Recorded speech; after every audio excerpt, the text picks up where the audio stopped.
Hello everyone, this is भावना। आप सभी का स्वागत है कॉलेज विद भावना में। तो कैसे हैं सभी? होपफुली सब अच्छे होंगे। किसी की शिकायत है कि बायोलॉजी नहीं करा रही हो, तो मैंने आप लोगों को बताया था कि मेरे भी एग्ज़ाम चल रहे हैं। और देखो, कल भी मेरा एग्ज़ाम था, 3 तारीख में भी है, 5 में भी है, 7 में भी है। तो थोड़ा पॉसिबल नहीं होता। देखो, थोड़ी बहुत पढ़ाई तो करनी पड़ती है, और आप लोगों के एग्ज़ाम है तो आप समझ ही सकते हैं कि क्या स्ट्रेस रहता है एग्ज़ाम के अंदर। तो चैनल पे अगर नए हैं तो सब्सक्राइब कर लें कॉलेज विद भावना को, क्योंकि यहाँ पे बीएड की क्लासेस चली हुई हैं। और हमने teacher teaching technology almost complete कर लिया, लेकिन मैंने आपको बोला था कि वेरी शॉर्ट क्वेश्चन भी मैं आपको कराऊंगी। तो आज हम करने वाले हैं वेरी शॉर्ट क्वेश्चन। तो सेशन में बिल्कुल एंड तक बने रहना है। और बायोलॉजी के इंपॉर्टेंट क्वेश्चन मैं कल आपको कराऊंगी। सिर्फ क्वेश्चन मैं आपको बताऊँगी, बाकी आपको खुद प्रिपेयर करना पड़ेगा। 7 तारीख के बाद जितने भी पेपर हैं उनकी जिम्मेदारी मेरी है। मैं आपको बिल्कुल एज़ यूजुअल जैसे क्लासेस चल रही थी अब तक रेगुलर बेसिस पे और फुल ऑफ कंटेंट चल रही थी, ऐसे ही 7 तारीख के बाद सारी क्लासेस चलेंगी। तो बिल्कुल भी परेशान नहीं होना है, बस थोड़ा सा सपोर्ट करना है और थोड़ा सा एडजस्ट करना है, ठीक है।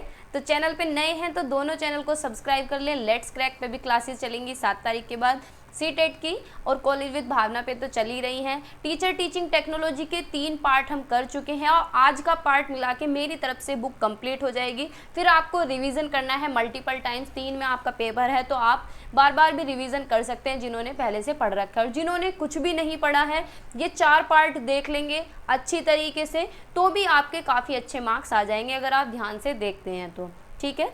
और दूसरी बात, एक बात और आपको बता दूं, 28 पेज की कॉपी आ रही है तो आपको उसी तरीके से डिवाइड कर लेनी है कि कितने पेज में आप कौन सा क्वेश्चन करने वाले हैं, उसी हिसाब से क्वेश्चन अपने अटेम्प्ट करें, ठीक है। क्योंकि ऐसा नहीं होना चाहिए कि लॉन्ग क्वेश्चन आपने बहुत बड़े बड़े कर दिए और फिर लास्ट में जाके आपकी जगह ही नहीं बची है कॉपी में, ठीक है।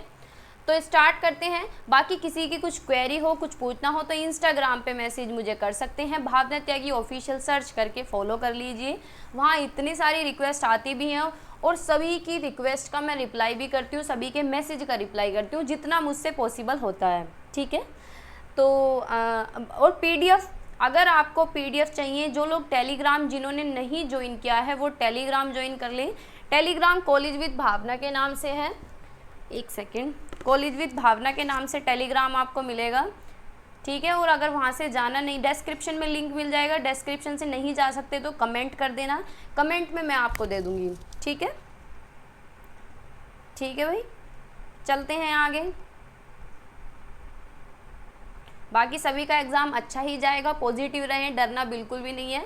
इजी एग्ज़ाम आएगा, जब सब कुछ पढ़ के जाते हैं ना तो आराम से पेपर हो जाता है, पता भी नहीं चलता। जब पेपर दे के निकलोगे तो काफ़ी खुश नज़र आओगे, देख लेना।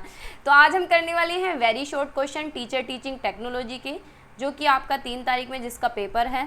तो स्टार्ट करते हैं। Question number first, what are the 2 objectives of multisensory approach, यानी बहुसंवेदी दृष्टिकोण के 2 उद्देश्य क्या हैं।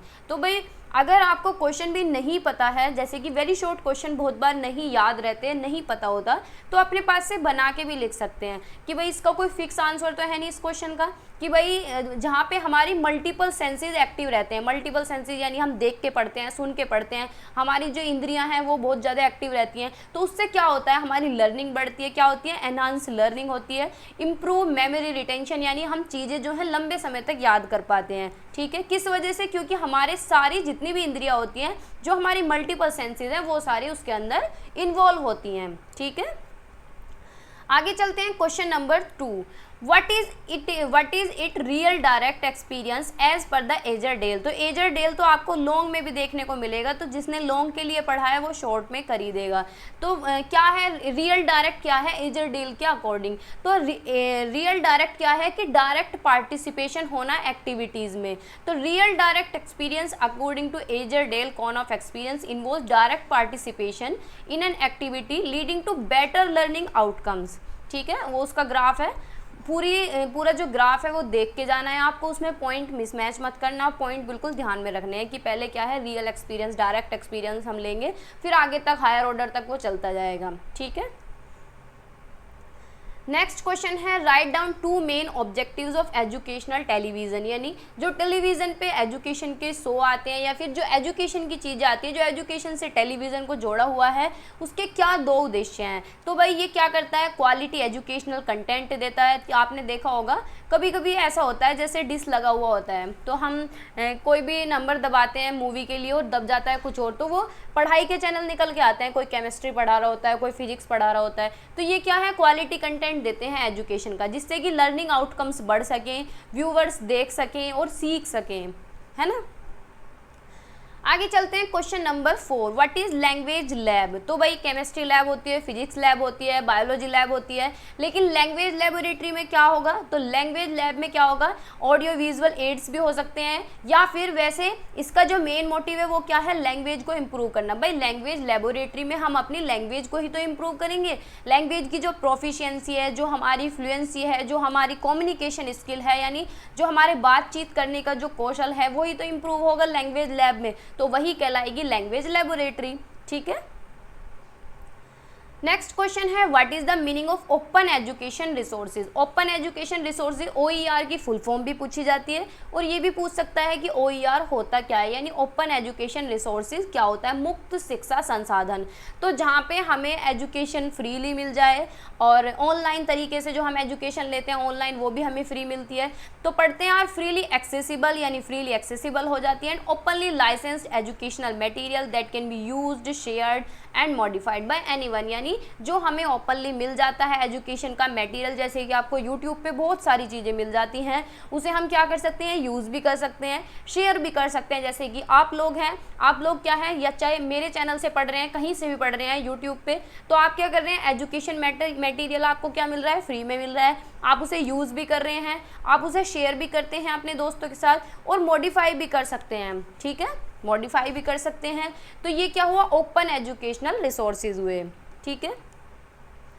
नेक्स्ट क्वेश्चन है डिफाइन कंप्यूटर असिस्टेड इंस्ट्रक्शन, यानी कंप्यूटर असिस्टेड इंस्ट्रक्शन क्या है, तो एक टीचिंग लर्निंग अप्रोच है, किसके द्वारा हम इससे सीखते हैं, कंप्यूटर टेक्नोलॉजी से सीखते हैं। इसमें जो कंटेंट है वो कैसे डिलीवर होता है, कंप्यूटर के द्वारा, यानी जैसे कि आप कोई, बहुत से लोग हैं लैपटॉप से पढ़ते हैं, तो आप किसका यूज़ कर रहे हैं, कंप्यूटर असिस्टेड इंस्ट्रक्शन का यूज़ कर रहे हैं, वहाँ से आपका मटेरियल डिलीवर हो रहा है।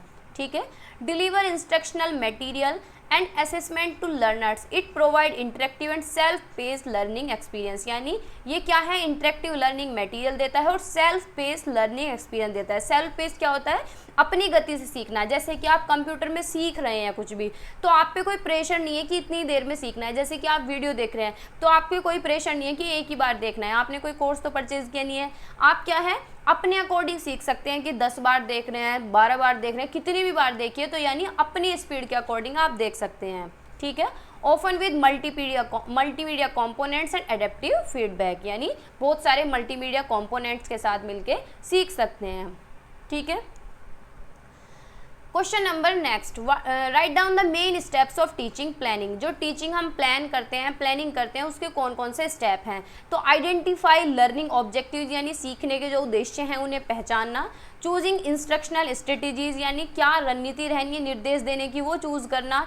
असेसमेंट मेथड डेवलप करना कि बच्चों का आकलन कैसे करना है।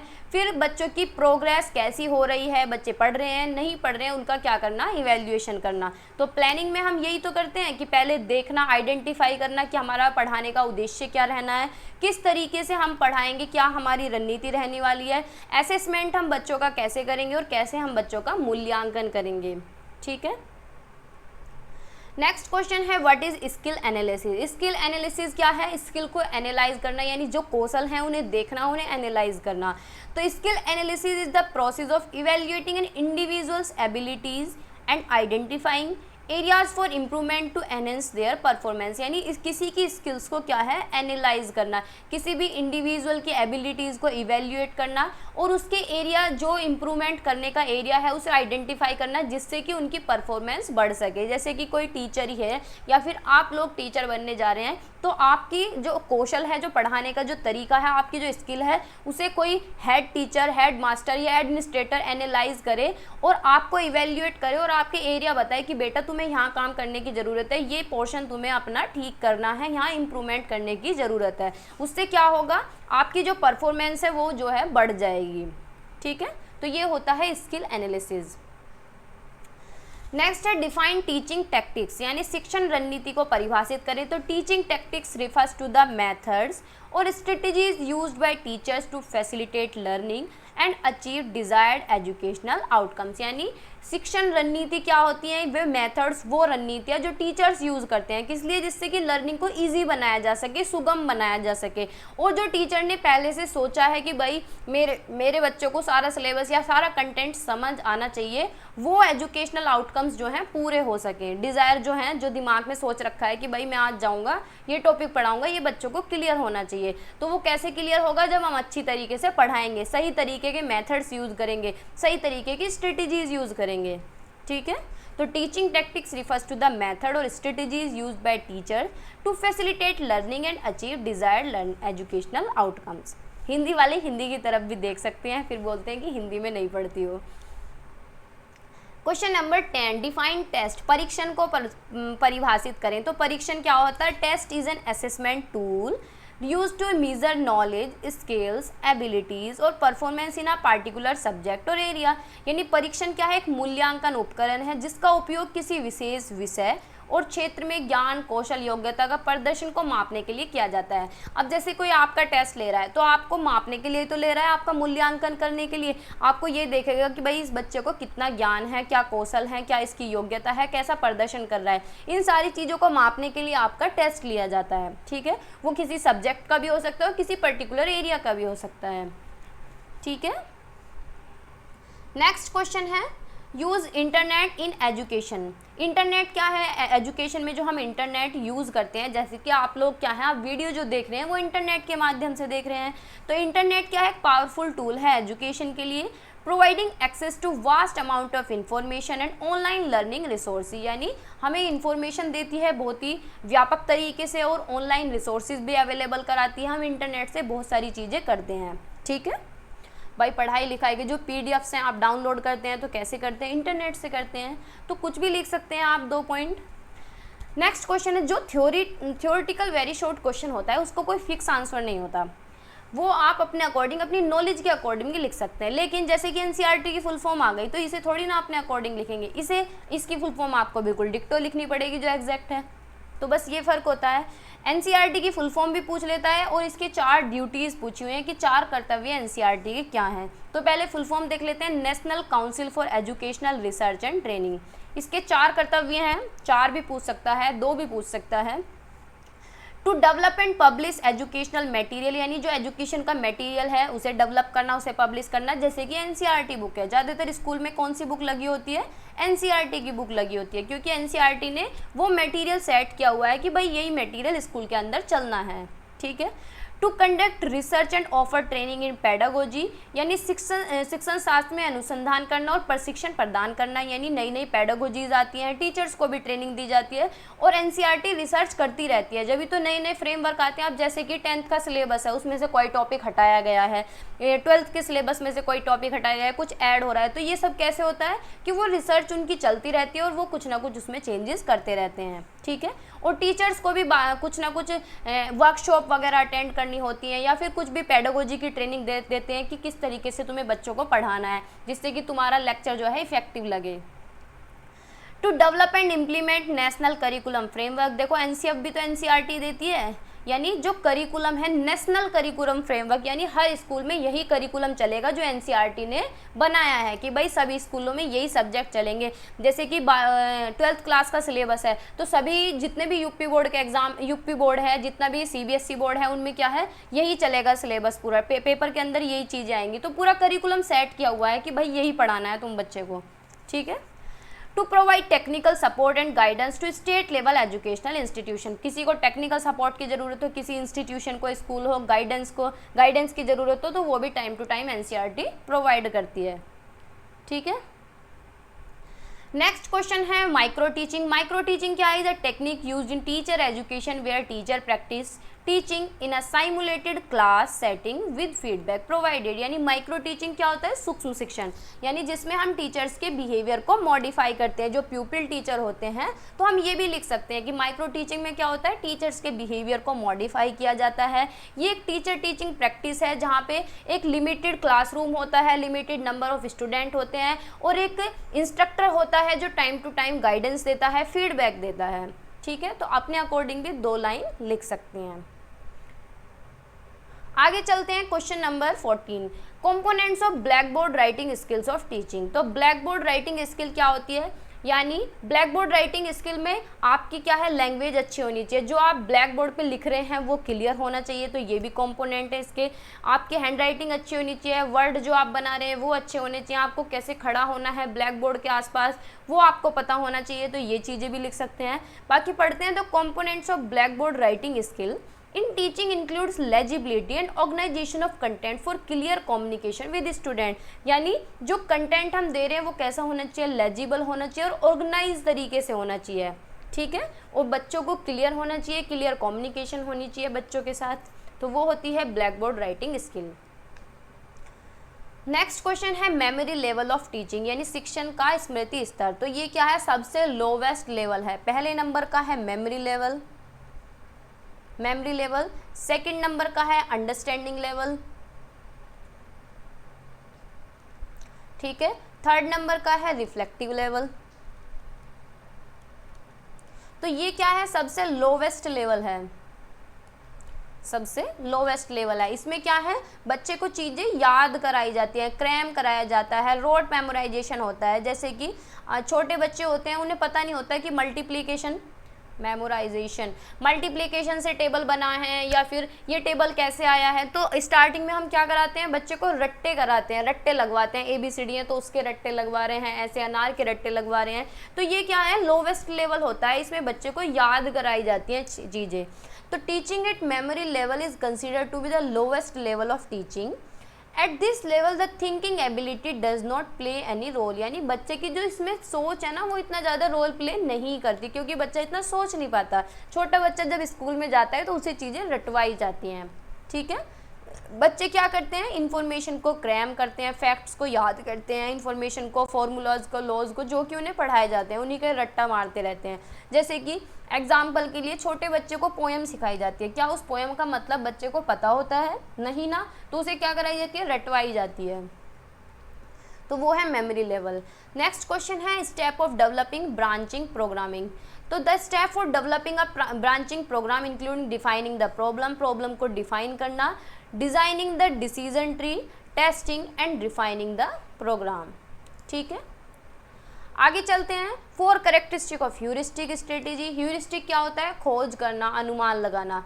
तो अनुमानी रणनीति के 4 लक्षण क्या हैं, तो heuristic strategy are characterised by being simple, efficient and practical and often based on intuition और कॉमन सेंस। यानी ह्यूरिस्टिक स्ट्रेटेजी किस पे बेस्ड होती है, सिंपल, एफिशिएंट, प्रैक्टिकल और जो इंट्यूशन यानी अपने दिमाग में हम तर्क लगाते हैं, कुछ भी सोचते हैं, ठीक है, कॉमन सेंस से। कुछ कैरेक्टरिस्टिक है इसकी, जैसे कि हम कुछ भी करते हैं तो हम उसमें क्या करते हैं, ट्रायल एंड एरर करते हैं, यानी बहुत बार ट्राई भी करते हैं और गलतियाँ भी करते हैं। भाई कोई भी हमें प्रोजेक्ट बनाना है, कुछ भी काम करना है, कुछ भी खोज करनी है या कुछ भी अनुमान लगा के हम कोई भी काम कर रहे हैं तो उसमें हम ट्राई भी करते हैं बहुत बार और उसमें गलतियाँ भी होती हैं। सिंप्लीफिकेशन भी करते हैं, रूल बेस्ड भी होता है और फ्लेक्सिबिलिटी, जहाँ चेंज करने की ज़रूरत है चेंज भी कर लेते हैं। ठीक है, नेक्स्ट है एक्शन रिसर्च। एक्शन रिसर्च क्या है, action research is a research method that involves actively engaging with a problem to improve a situation और ऑर्गेनाइजेशन। यानी एक्शन रिसर्च क्या है, एक रिसर्च का मेथड है जिसमें कोई भी इंडिविजुअल एक्टिवली एंगेज रहता है, यानी सक्रिय रूप से शामिल रहता है किसी भी प्रॉब्लम को सोल्व करने के लिए, किसी भी सिचुएशन को इम्प्रूव करने के लिए। ठीक है, नेक्स्ट क्वेश्चन है 4 characteristic of assignment strategy. Assignment रणनीति के 4 लक्षण बताने हैं। तो असाइनमेंट जब भी हम कोई बनाते हैं तो वो इफेक्टिव कैसे होगा, उसकी 4 विशेषता क्या है कि क्लियर ऑब्जेक्टिव रहेगा, यानी जो उद्देश्य है वो बिल्कुल क्लियर रहेगा। डिफरेंशिएशन, यानी हम कोई भी असाइनमेंट बच्चों को दे रहे हैं या बता रहे हैं तो उसके अकॉर्डिंग ही बताएंगे। अलाइनमेंट, यानी मिलता जुलता रहेगा। और फीडबैक भी हम बच्चे को देंगे, बच्चा खुद भी फीडबैक लेगा, यानी सेल्फ फीडबैक या फिर टीचर भी देगा। नेक्स्ट क्वेश्चन है stimulus variation skill. Stimulus variation क्या होता है कि अपने गेस्चर्स को चेंज करना। जब हम पढ़ा रहे होते हैं तो अपने गेस्चर्स को चेंज करना, जैसे कि अब एक जगह अटेंशन हो गए तो कोई नहीं पढ़ाएगा, हाथ पैर हिलाना, हाथों की क्रियाओं को बदलना, फेस की क्रिया, पैरों की, तो अपने टीचिंग मेथड्स को बदलना, मटेरियल को टाइम टू टाइम चेंज करते रहना, यानी जिससे बोरियत ना आए। तो stimulus variation refers to the intentional modification of teaching methods, material and activities to maintain student engagement and promote learning, जिससे कि बच्चे शामिल रहें और लर्निंग भी अच्छी हो। तो अपने मटेरियल, अपनी एक्टिविटीज़ को चेंज करते रहना time to time.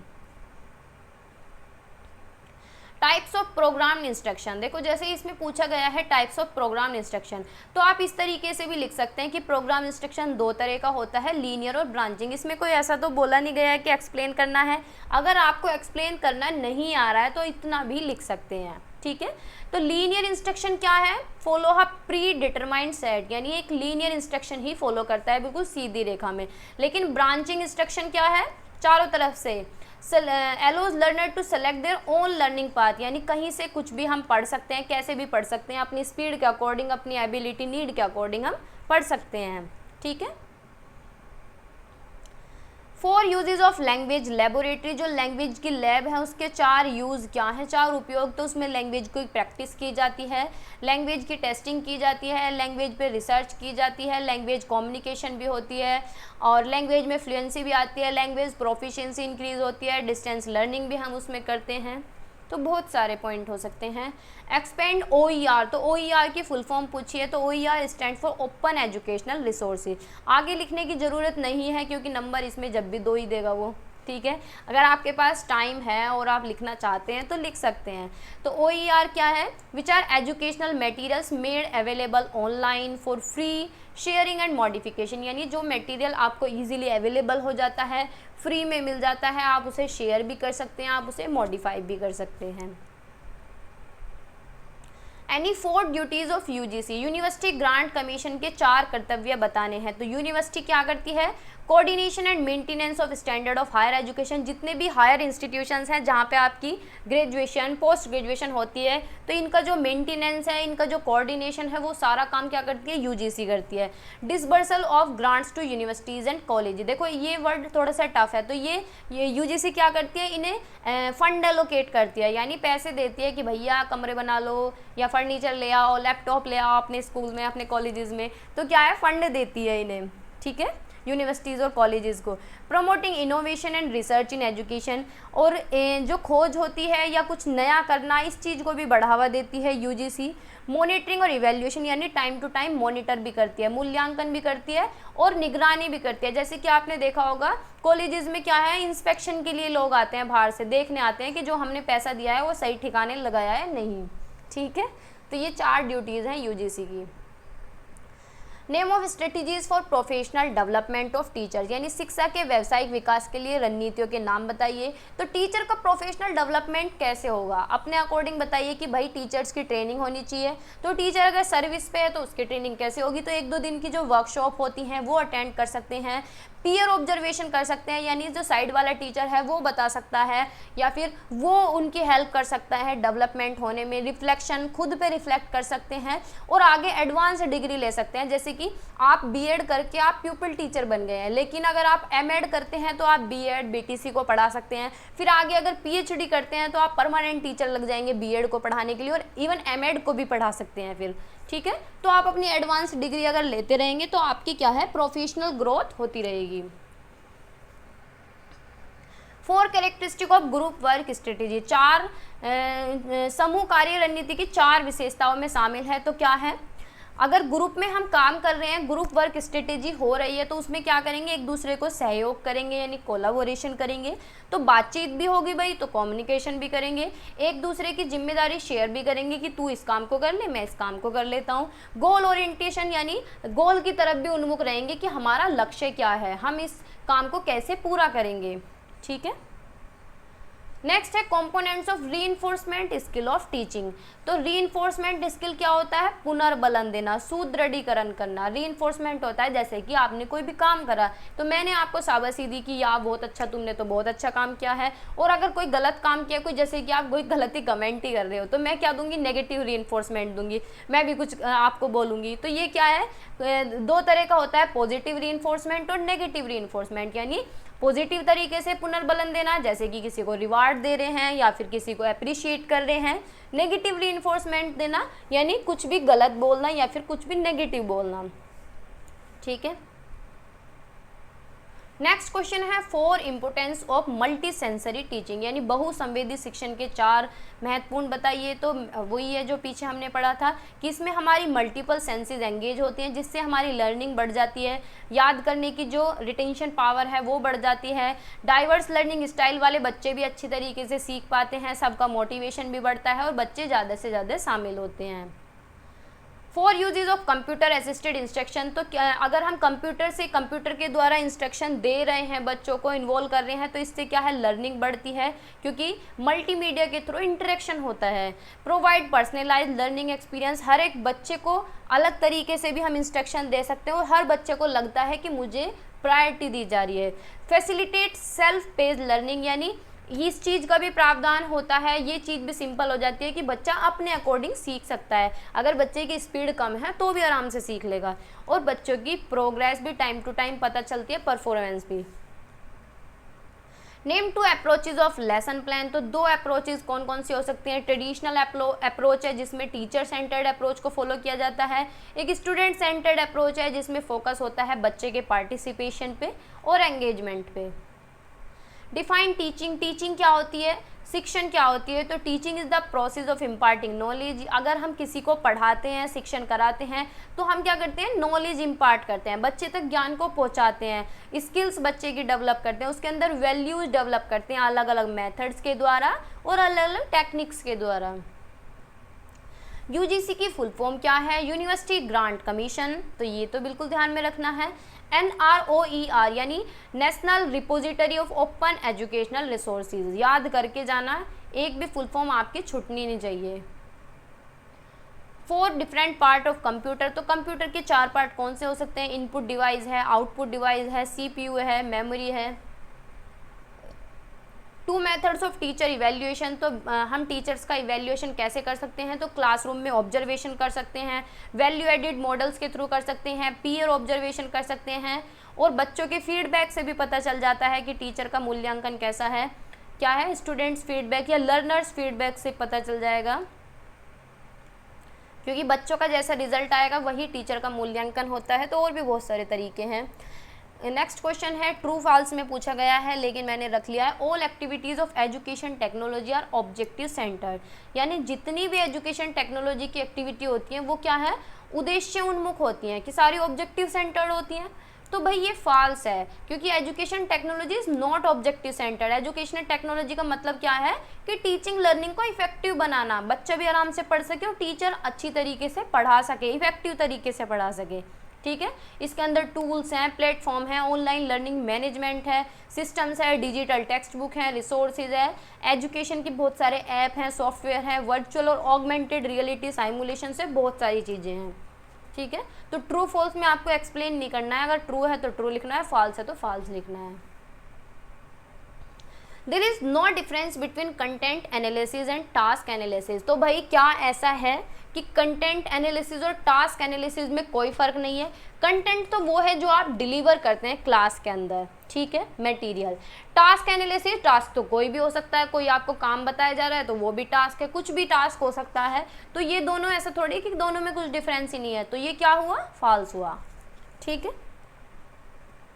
Basic teaching model was developed by. Basic teaching model किसने दिया है? तो रॉबर्ट ग्लेसर ने दिया है। भाई कई बार ये क्वेश्चन पूछा गया है, 1962 में दिया है, तो बिल्कुल भी छोड़ के मत जाना, याद रखना।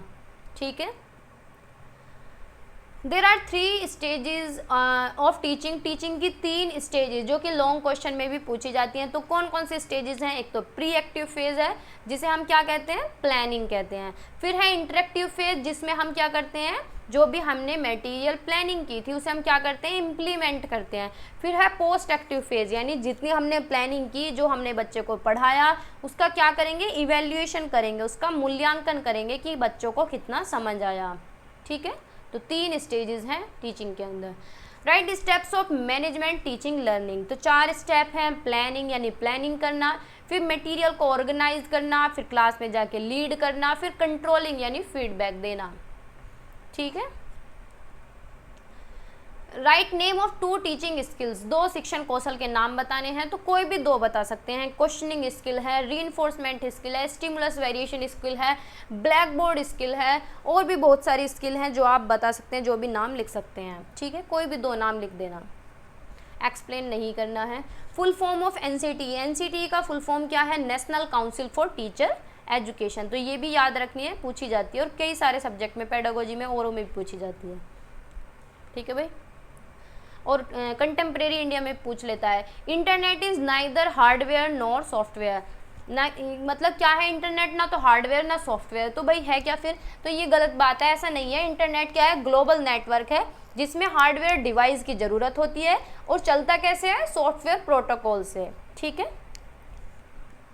तो इंटरनेट क्या है? Global network of physical hardware device connected together and software protocol that facilitate communication and data transfer.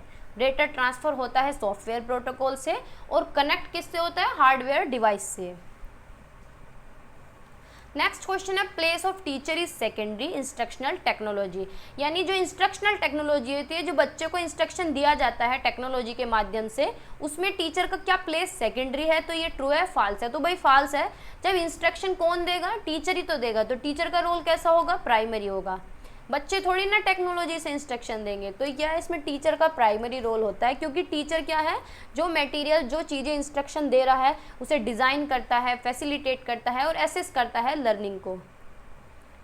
So this is all for today. Hopefully class आपको अच्छी लगी होगी, समझ आई होगी।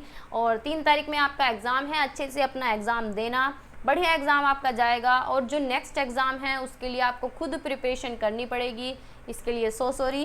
बाकी 7 तारीख के बाद क्लासेस कंटिन्यू चलेंगी जिस तरीके से चल रही थी। जो भी आपके पेपर हैं, चाहे मुझे होम साइंस वगैरह ही कराने पड़े तो मैं कराऊंगी। ठीक है, तो बाय बाय, टेक केयर, पढ़ते रहिए, मुस्कुराते रहिए और मेरे साथ जुड़े रहिए। और अगर चैनल पे नए हैं तो सब्सक्राइब कर लेना और अपने दोस्तों के साथ शेयर भी करना।